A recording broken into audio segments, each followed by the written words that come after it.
I wish I could go back, y'all. Back to the days where the ticket prices was affordable. Back to the days where WrestleMania wasn't filled with commercials and ads. Back to the days where the storylines existed and wrestling was actually fun. Now this company's done! All of that, what did we just watch? I would have loved to have been a fly on the wall at some of the WWE creative meetings for WrestleMania 40 snooze. It seems like everybody got passed their own pair of scissors the way all of these matches was cut short. And this is crazy. WrestleMania was almost 4 hours and we only got about an hour or some change of actual matches. Everything else was commercials, ads, sponsorships, and celebrities. If I'm not mistaken, it was literally about 36% wrestling and about 31% advertisements. The rest was just John Cena hosting, entrances, and a whole bunch of other theatrics. Everything yesterday was entrances, ads, commercials, sponsorships, celebrities. Bro, if I had $1 for every commercial I seen yesterday, dog, I'd be Mark Zuckerberg, Elon Musk, Jeff Bezos combined. Excuse me. Sorry, I had to drink a little tea. My throat feels a little bit irritated. Oh, why you say that, Bobby Monsoon? Because what happened yesterday? All the commercials that got shoved down our throats! Commercial mania has officially taken over, and this is a sad day for professional wrestling, and I will be lying if I said that I didn't see this coming. Speaking of not seeing anything coming, the African-American nightmare, Raheem, got his eyes swollen shut after a horrible WrestleMania event that included Pat McAfee, Jelly Roll, and a bunch of trash ideas from WWE Creative. So I guess we'll see Cody Rhodes go from Stardust to Slick Rick by the time Monday Night Raw comes back around and he's wearing an eye patch. And as far as Randy Orton, I'm not sure if it was a back injury or the bubble guts. Randy Orton squinting his face like he had a burrito from Taco Bell, rice and beans, and a half drink, half lemonade and half laxative, and catering before his match with Raheem. Nah, but all jokes aside, this was kind of sad to see, man. Randy Orton just moving a little slow in this match. You could tell he was in a lot of pain, man. After the match, you see him walking up the ramp and Gorilla Bro could barely walk, dog. I'ma show y'all this.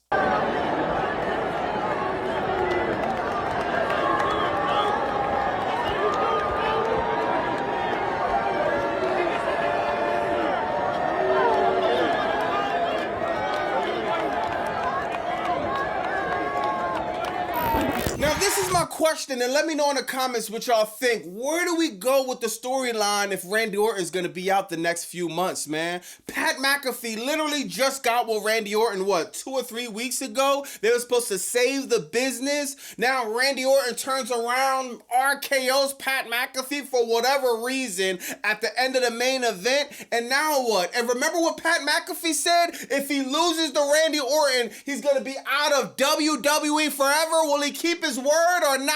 This whole situation is confusing, but not as confusing as people trying to figure out why WWE did not grant access for this ESPN news reporter to cover the event. Hours before WrestleMania, we got a tweet from Andreas Hell saying that I would not be covering WrestleMania for ESPN. WWE denied my credentials and blocked my access. Neither I or ESPN has been told why. You can speculate on the reasons, but if you want answers, ask WWE. Let me know what they tell you. Man, this is a weird situation, and people are speculating it's because he gave WrestlePalooza a low grade a few months ago. Others are speculating that it's because he covered a Janelle Grant story on ESPN a few weeks ago in the beginning of April. Now, WWE might have ducked getting graded by ESPN, but they didn't duck getting graded by Bleacher Report. The Bleacher Report dropped their grades for WrestleMania Night night one, and it was embarrassing. They got a D+ overall, and I think it was well deserved. Man, I agree with the Bleacher Report. They gave this event a D, and it was for more reasons than one, man. This event was depressing, disgraceful, disastrous, diabolical, and dead! If you bought a ticket to this event, man, it kind of reminds me of Ice Spice being at a random McDonald's in the hood and getting caught in a fight. Girl, you wasn't supposed to be there! Fans are going to social media to express frustration about TKO high ticket prices and the experience they having for the event. I'm gonna show you this. TKO, look at all the empty seats. Look at all the empty seats at WrestleMania. Look at all the empty seats, TKO. And that's just my section. Look over there. Lower the ticket prices. TKO, lower WrestleMania, where legacies are defined. My sister and I built this division. And even with Nikki fighting through an injury, we're showing. Because when the Bella twins step on that stage, WrestleMania should be sold out. Night 1 and night 2. Yo, TKO, listen, right? Lower the ticket prices, right? Lower the ticket prices. Lower the ticket prices. Lower the ticket prices, right? Lower the ticket prices, right? Lower the ticket prices. See? Right? Lower the ticket prices, right? You see that? They all say that. Now y'all thought that was bad, get a load of this. We all knew it was a horrible decision for TKO to hike up the ticket prices for WWE fans. But what's actually worse than ticket prices being jacked up to the sky? I don't know, kicking fans out for what? Absolutely no reason! I can't even make this up! Come with me to my floor seats for WrestleMania. Good, man. Appreciate you. Thank you, brother. Let's have a great night, huh?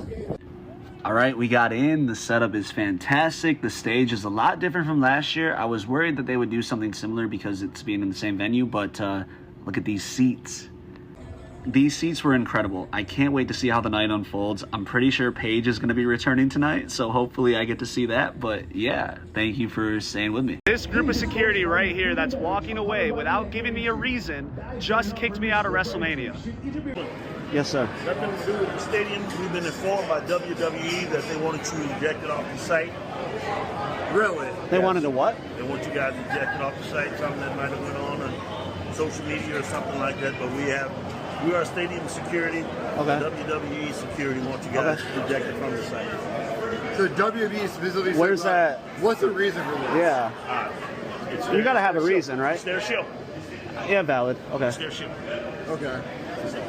So what happens if I paid money for my seat? You can call them, get in touch with them, whoever it is. Okay. They'll take care of it. I have no idea what's going on. Okay. They talked up, said that Who talked to you? head of security for WWE. Okay. All right, so just got kicked out of WrestleMania for no reason. If I could have a reason, that would be great, but they won't even talk to me. So, fellas, y'all were good guys. I appreciate you. Would love a reason. Okay, got it. So we got Any reason? We got no reason at all. No reason to be kicked out of WrestleMania. Reason at all. This is crazy. Man, how long is WWE gonna get away with treating people like this? When he was growing up, I heard bro favorite wrestler was Shawn Michaels, and it's ironic because WWE done super kicked him out. The venue, dog, between stuff like this, high ticket prices, high merchandise, 100 ads, 100 commercials, celebrities, WWE is gonna keep this up and feel like the day air conditioners were invented. A lot of fans are gonna start to disappear! This ad is brought to you by the Pirates in the chat! Go to BobbyMonsoon.com. Get your Ruthless Depression ad t-shirt. If you're sick of the BS in professional wrestling, if you're sick of the soulless billionaires taking advantage of the fans, show them you had enough. Go to BobbyMonsoon.com. Get the Ruthless Depression ad t-shirt. Then WrestleMania Night 1 started off with I Show Speed, Logan Paul, and Austin Theory losing to LA Knight and the Usos, man. It's just me and you, Us, day one. It's just us, every time you turn around. Jey Uso is changing his theme music, but that's another story. The big part of this story is you had a bunch of random stuff happening all night, and it started off with this match, man. Out of nowhere, Logan Paul starts attacking I Show Speed, I guess because he supposedly messed up in the match or whatever. So he attacks I Show Speed. Usos and LA Knight wind up helping I Show Speed beat up Logan Paul. Then before you know it, I Show Speed, he jumps on the top turnbuckle, does this crazy type of frog splash through the commentary table on Logan Paul to end the match. This storyline does absolutely nothing for nobody but I Show Speed. I Show Speed got a WrestleMania moment. That was fire. His timing, he looked good in the ring. We all know he's athletic. That was fire. Outside of that, this match was a snooze fest. The World Tag Team Championships are a joke. The Vision is a joke. Austin Theory, aka Justin Timberlake, is a joke. Dog. But LA Knight, hey, at least he didn't get buried, right? I thought I Show Speed was going to pin LA Knight to end the match, so at least it wasn't all bad. Now, the next match, you got Drew McIntyre versus Jacob Fatu in an unsanctioned match. And dog, if you watch AEW, this was like a regular AEW match a lot of times. I don't know why this was unsanctioned. Like, they didn't fight in the crowd. They didn't fight in the back. They didn't fight outside. They literally just pulled out a bunch of Slim Jim tables, pulled out a bunch of chairs, and didn't do too much of nothing beyond that. Jacob Fatu went through the table. I think Drew McIntyre went through a table. Oh yeah, they had a belt. Drew McIntyre was whipping Jacob Fatu, or maybe it was vice versa. I don't know, bro. I was bored to death with this match. Was it the worst match ever? No. But if you watch AEW, calling this an unsanctioned match is a joke, to be honest, dog. Jacob Fatu winds up winning. Great Paul Levesque! You successfully have buried Drew McIntyre once again. You had the title on him. He did nothing but beat Sami Zayn at Royal Rumble, which he should have already done. That should have been a walk in the park. He doesn't get to keep the title to WrestleMania. He drops the title on a random crackdown to Cody Rhodes. Then he loses on the pre-show. What's next for Drew McIntyre at this point? I have no idea. What is he going to do? Beef with Cody Rhodes again? What is he going to do? Keep beefing with Jacob Fatu? What is he going to do? Beef with Uncle Howdy this time? Drew McIntyre needs to sign his resignation papers and just leave the WWE. We need to put some respect on this man's name. Next, you got the Fatal 4-Way Tag Team match. Then you got the surprise of Paige. Paige is back. Paige is gonna save WWE. Give me a break. When I said WWE need to turn to a new page, this is not what I meant. I don't care. Paige is back. Why would I care? Why? Is she going to do anything to elevate the women's division? No. Is she going to do anything to make anything more entertaining? No. It's going to be the same crap that they always do. Rinse and repeat, rinse and repeat, rinse and repeat. Click, copy, click, paste, click, copy, click, paste.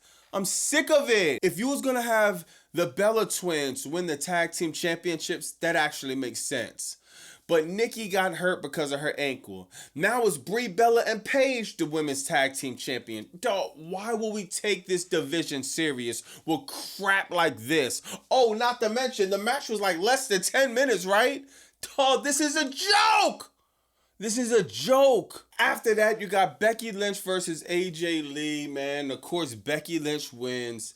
The match was another lifeless match. No one cared about this match. We've seen this match 100,000 times, different variations. Oh, store games. Oh, mixed tag match. Oh, random match. Oh, street fight. Work power. Oh, it's just like, oh my God, I'm so sick of this feud, man. Now, I did hear some news that kind of, I don't know, I felt a little bad for AJ Lee. Y'all know I be trolling, joking on AJ Lee, man. But she She actually was in tears, man, saying that, dog, I'm not saying goodbye, but I don't know. Basically saying she don't know if she's going to take a hiatus. That's basically what AJ Lee said. She's going to take a hiatus, and there's actually rumors that after Mania Night 2, CM Punk and Rhea Ripley will be taking a hiatus. So it seems like CM Punk and Rhea Ripley will be losing their matches tomorrow. That's a spoiler alert. I apologize.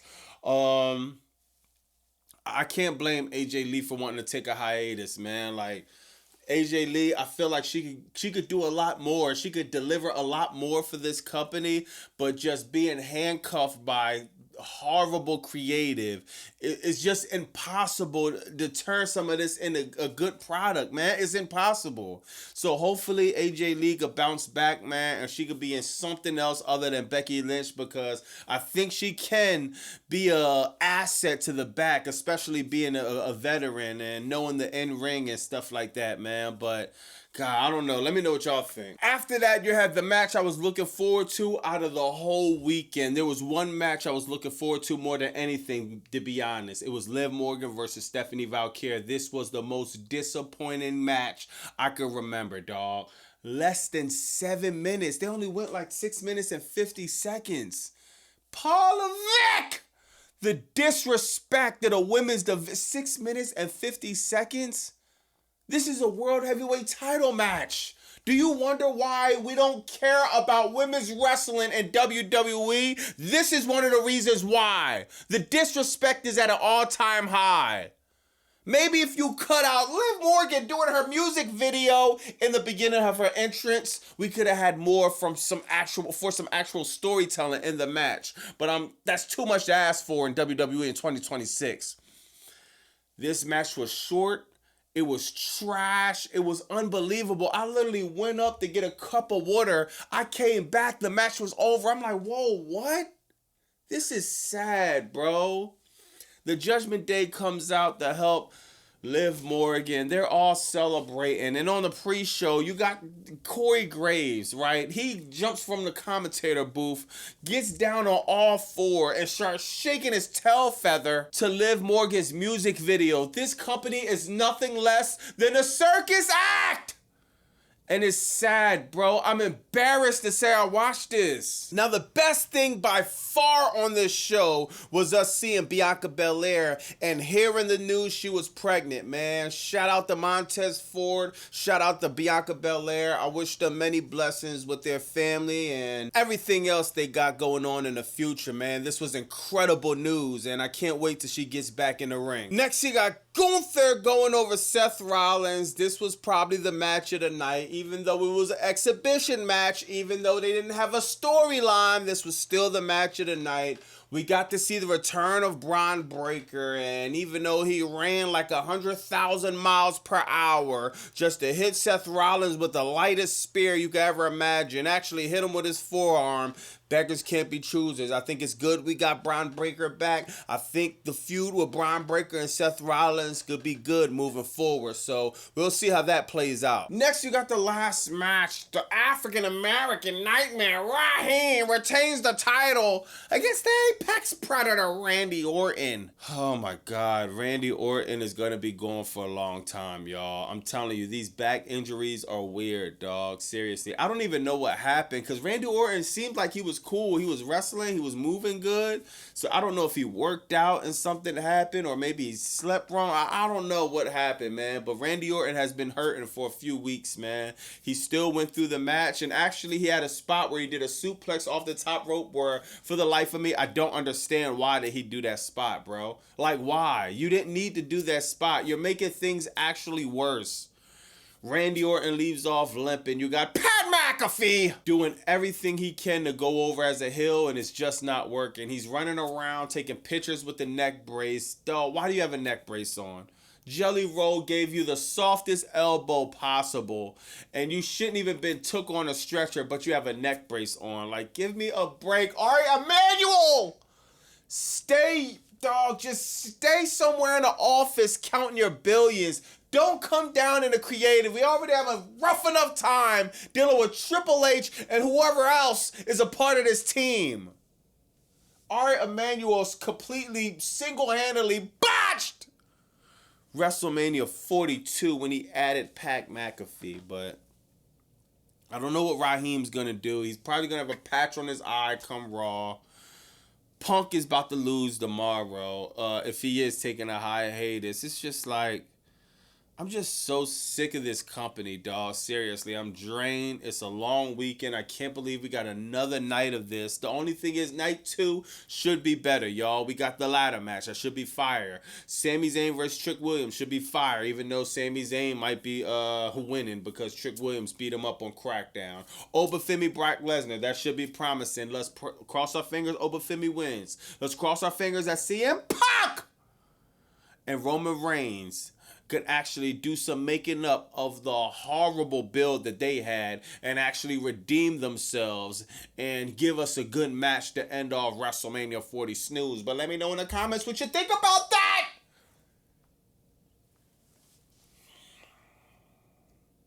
Shout out to everybody in the live, man. We have some record numbers in the live, dog. So shout out to everyone that was in the live.